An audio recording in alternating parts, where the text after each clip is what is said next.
கஸ்டமர்ஸ்க்கு வந்து வரும். நம்ம ஒரு முக்கியமான விஷயம் சொல்லணும், கன்வே பண்றோம். நம்ம வந்து இன்னைக்கு வந்து ஜாலியா வந்து ஏதோ ஒரு விஷயத்தை பத்தி பேசல. இல்ல இது எல்லாமே மக்களுக்கு போய் சேரதானே பேசுறோம். தேவை அவங்களுக்கு அவேர்னஸ் தானே குடுக்குறீங்க. அதுதான் தேவை. நம்ம ஈஸியா வந்து ஏதோ ஒரு கதையை பத்தி பேசிட்டு இருந்தோம்னு வச்சுக்கீங்களேன், அது வேற. முக்கியமான விஷயம், ஒரு பைக் சம்பந்தமான விஷயம் நிறைய பேருக்கு தெரியாம இருக்கு. அதை சொல்லணுன்றதுக்காக தான் நான் கேட்கறேன். இப்ப விஷயம் என்ன, ஜாவா வந்து ஷோரூம்ல தான் சர்வீஸ்.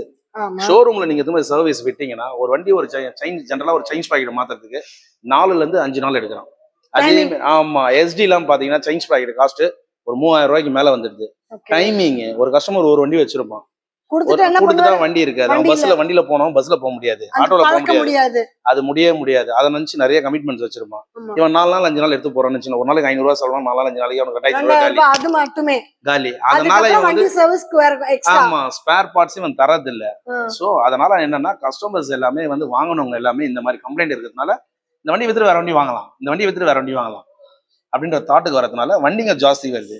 எந்த வண்டி ஜாஸ்தி சேலுக்கு வருதோ அந்த வண்டி சீப்பா தான் எடுக்க முடியும்.